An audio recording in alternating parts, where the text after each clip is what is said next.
Hey guys, welcome on this channel. This is me doctor Sadaf Amreen. आज की इस video में हम एक बहुत ही इंपॉर्टेंट, बहुत ही कॉमन टॉपिक डिस्कस करने वाले हैं। हमारा टॉपिक है हाइपोमेनोरिया। ये टॉपिक बहुत ही कॉमन है डे टू डे लाइफ में। आजकल ये बहुत सी गर्ल्स, बहुत सी फीमेल्स के अंदर ये देखने को मिलता है। तो इस टॉपिक को बहुत ही ध्यान से पढ़िएगा। हाइपोमेनोरिया क्या होता है? Hypomenorrhoea refer to the regularly time but scanty episode of bleeding.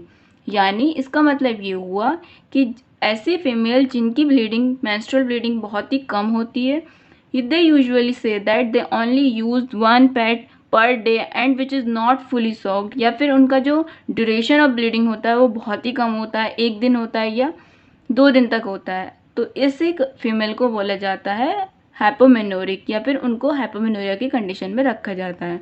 Hypomenorrhoea के अंदर जो लेंथ ऑफ द साइकिल होती है वो कैसी होती है? हमारी नॉर्मल होती है। और ड्यूरेशन कितना होता है? 1 to 2 days।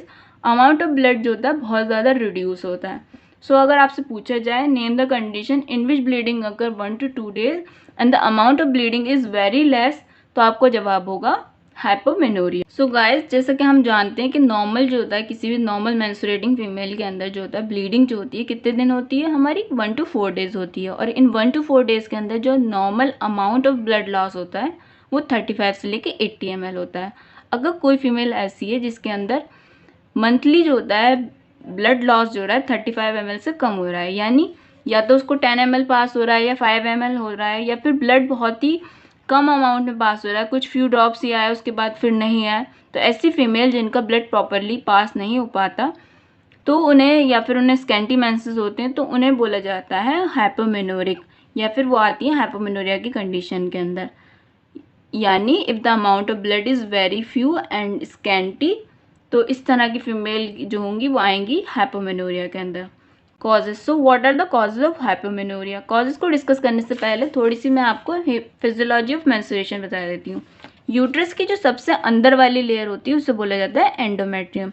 नॉर्मली होता ये है कि हर मंथ में ये एंडोमेट्रियम हमारी बनती है और टूटती है, ये इसका फंक्शन होता है। ये जो एंडोमेट्रियम होती है इसका नेचर होता है हर मंथ में फॉर्मेशन होता है इसका और ब्रेक डाउन होता है। एंडोमेट्रियम के भी 2 पार्ट होते हैं, एक होता है इसके अंदर फंक्शनल लेयर होती है, एक होती है बेसल लेयर। ये जो है फंक्शनल लेयर होती है और ये होती है हमारी बेसल लेयर। जो ब्रेक डाउन होता है, जो अकर करता है in the form of menstruation, वो होता है फंक्शनल लेयर का। नॉर्मली ये होता है कि एंडोमेट्रियल 3 to 4 mm थिकनेस जो होती है इसकी हर मंथ में बनती है। ये सब बताने का मकसद ये है कि जब एंडोमेट्रियल की थिकनेस नॉर्मल बन जाती है तो इजीली ये ब्रेक डाउन होती है और अकर करती है in the form of menstruation. जब इसका फॉर्मेशन सही से नहीं हो पाता तो मेंसेस नहीं आते। यानी हाइपोमेनोरिया के अंदर होता ये कि नॉर्मल एंडोमेट्रियल थिकनेस जो है 3 to 4 mm वो फॉर्मेशन नहीं हो पाता, इसकी वजह से मेंसेस जो होते हैं हमारे बहुत ही कम आते हैं। लेकिन कुछ कंडीशन ऐसी होती है जिसके अंदर ये एंडोमेट्रियल थिकनेस बहुत ज़्यादा बन जाती है, जैसे कि मेनोरेजिया के अंदर होता है। इस वजह से उसके अंदर एंडोमेट्रियल थिकनेस ज़्यादा होने की वजह से मेंसेस हमारे बहुत ज़्यादा हैवी होते हैं। अब बात करते हैं कॉजेज़ की। कॉजेज़ इसके 3 तरीके के होते हैं। कुछ इसके अंदर लोकल कॉज होते हैं, कुछ एंडोक्राइनल कॉज होते हैं और कुछ सिस्टेमिक कॉज होते हैं। सबसे पहले कॉजेज़ के अंदर हम बात करते हैं एंडोमेट्रियल कॉजेज़ की।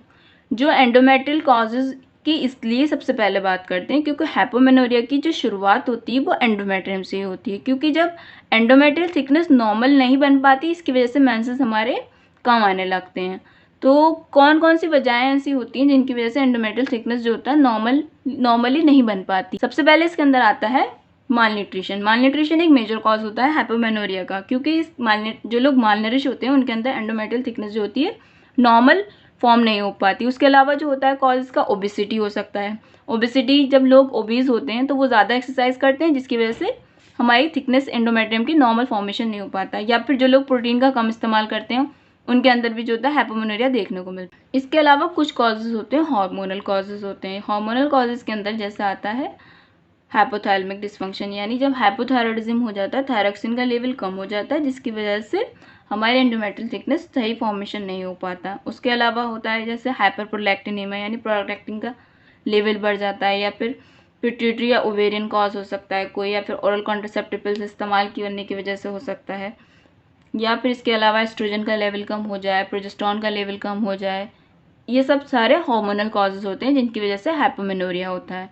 इसके अलावा कुछ कॉजेज होते हैं जिनका ताल्लुक होता है ब्रेन से, जैसे कि साइकेट्रिक डिसऑर्डर हो या कोई पेशेंट जब स्ट्रेस में रहता है तो उसकी वजह से क्या होता है, सेल का फॉर्मेशन नहीं होता, सेल का प्रोलिफरेशन नहीं होता। क्यों नहीं होता? क्योंकि ग्रोथ हार्मोन जो होता है नहीं बन पाता, इसकी वजह से सेल का प्रोलिफरेशन नहीं होता, तो एंडोमेट्रियम नहीं बनती।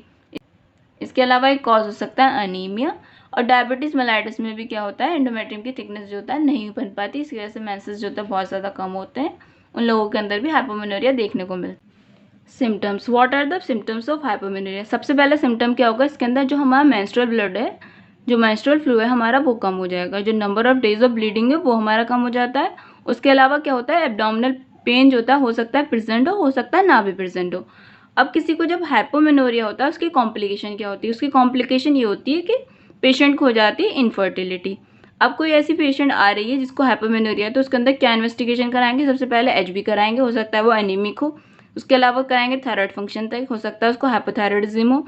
हार्मोनल ऐसे कराते हैं एस्ट्रोजन, प्रोजेस्टेरॉन, प्रोलैक्टिन, इन सब का लेवल जानने के लिए हम हार्मोनल ऐसे कराएंगे। उसके अलावा यूएसजी कराएंगे, हो सकता है कि यूट्राइन फाइब्रॉइड हो या कोई भी यूट्राइन कॉज हो जिसकी वजह से हाइपोमेनोरिया हो रहा हो।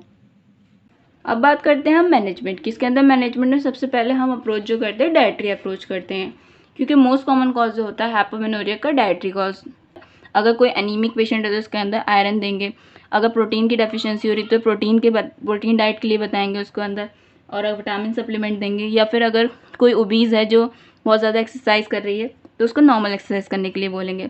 उसके अलावा करते हैं हम डायलिटेशन एंड क्यूरेटाज। डायलिटेशन और क्यूरेटाज करने से क्या होगा, पॉलिफ्रेशन बढ़ जाता है। कुछ मेडिसिन भी इस्तेमाल की जाती हैं सिम्टोमेटिक ट्रीटमेंट देने के लिए, और इसके अलावा हम देते हैं हार्मोनल थेरेपी।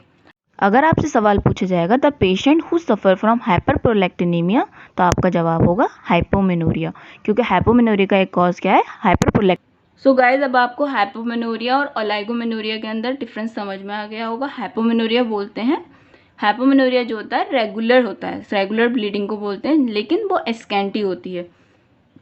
यानी हाइपोमेनोरिया एक ऐसी ब्लीडिंग होती है जो बहुत ज़्यादा स्कैंटी होती है, और उसके अंदर जो ड्यूरेशन ऑफ ब्लीडिंग होता है 1 to 2 days होता है, लेकिन साइकिल जो होती है, length of the cycle normal होती है।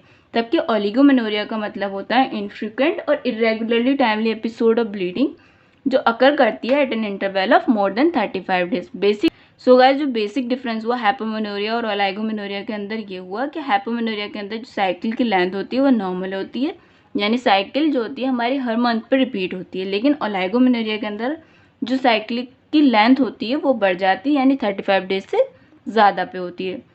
So guys, this is all about today's video. आज की वीडियो में मैंने एक बहुत छोटा सा टॉपिक डिस्कस किया है, लेकिन गाइज ये टॉपिक बहुत ही इंपॉर्टेंट, बहुत ही कॉमन टॉपिक है, and I hope you like the video. If you like, please hit like button and share with your friend, and if you have any query just feel free to comment below in the comment section. Till then guys, bye bye, take care, thank you so much for the support and watching my video on the YouTube. Thank you so much.